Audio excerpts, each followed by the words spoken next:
Selamat pagi Pak, adik-adik dan teman-teman sekalian. Perkenalkan, nama saya Monika Angela Girsang dari Institut Kesehatan Delusade Deli Tua, Fakultas Kesehatan Masyarakat, Program Studi Kesehatan Masyarakat, Program Sarjana, NPM 1912053. Pertama-tama, saya mengucap terima kasih kepada Pak Dasril SKMKes selaku dosen pengampu kuliah pendidikan dalam kesehatan yang telah memberi waktu teaching saya itu tentang penyakit GERD pada pagi hari ini. Untuk teman-teman dan adik-adik sekalian, siapa tahu di sini kepanjangan GERD dan pengertian GERD. Baiklah, di sini saya akan menjelaskan apa itu GERD. Kedua, apa penyebab terjadinya GERD.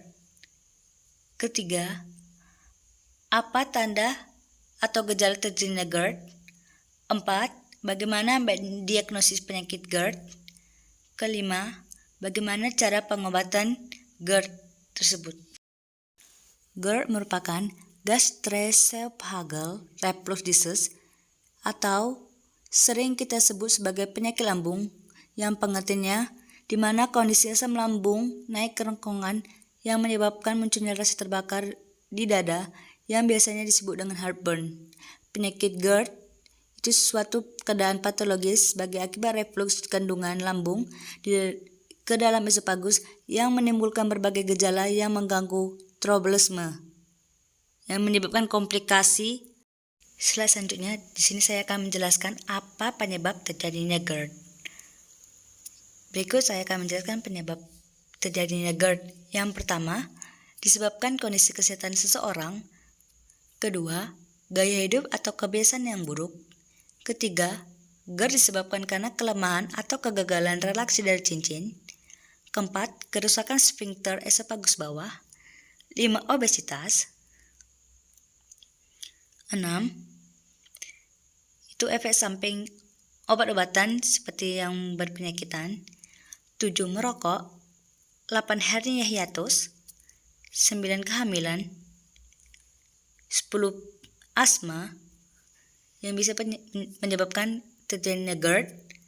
11. Genetika. Berikut saya akan menjelaskan apa aja tanda atau gejala terjadinya GERD. Pertama, regurgitasi atau muntah-muntah, yaitu di mana reflux yang terjadi setelah saat makan ditandai dengan rasa asam dan pahit di lidah. 2. Heartburn, yaitu suatu rasa terbakar di daerah perut yang dapat disertai dengan rasa nyeri dan pedih. Dan dalam masyarakat, heartburn ini lebih dikenal dengan kondisi di mana penderita merasakan panas di hulu hati yang terasa hingga ke daerah dada. Ketiga, rasa terbakar di dada atau heartburn kadang-kadang menyebar sampai ke tenggorokan bersama dengan rasa asam di mulut, umumnya terjadi setelah makan kenyang atau pada saat malam hari. Keempat, makanan rasa menempel di tenggorokan.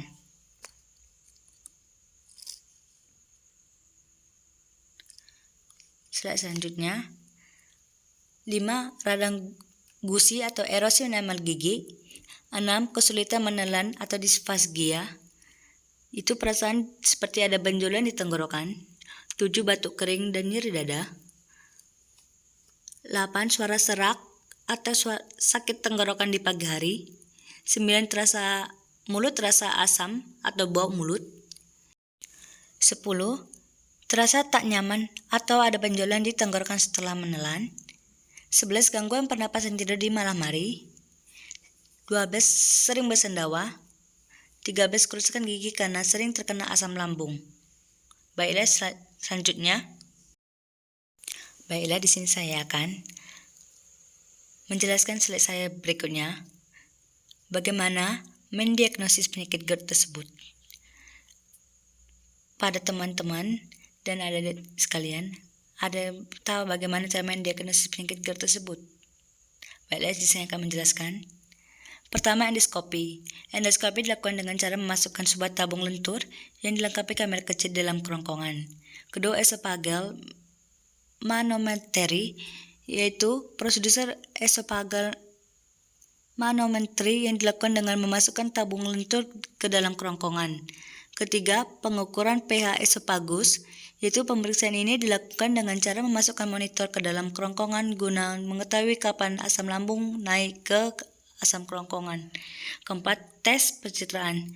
Berikut, di sini tes pencitraan adalah dengan X-ray atau Röntgen.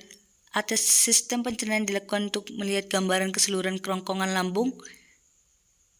Dan berikut pertanyaan-pertanyaannya yang sering ditanyakan oleh pihak-pihak rumah sakit.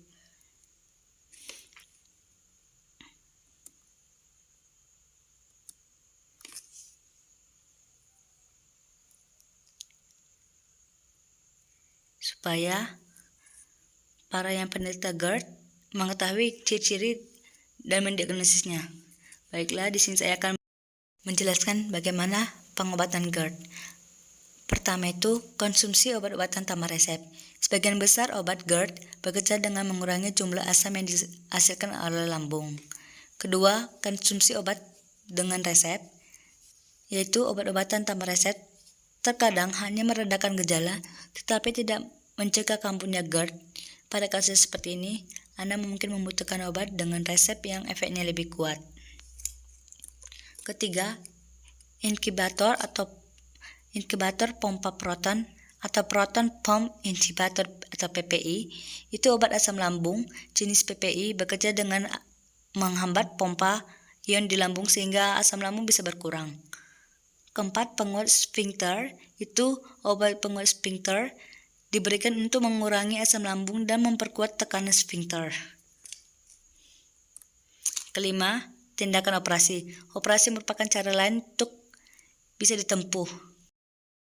Baiklah, dari materi yang saya sampaikan tadi, dapat saya kesimpulkan yaitu saat ini penyakit lambung atau MA sudah banyak timbul di masyarakat dengan keluhan perut yang sakit, perih, atau kembung. Namun penyakit MA tidak seperti yang diketahui masyarakat. MA memiliki macam penyakit dan yang paling sering terjadi adalah gastritis atau radang lambung. Sekian video PPT teaching saya ucapkan terima kasih.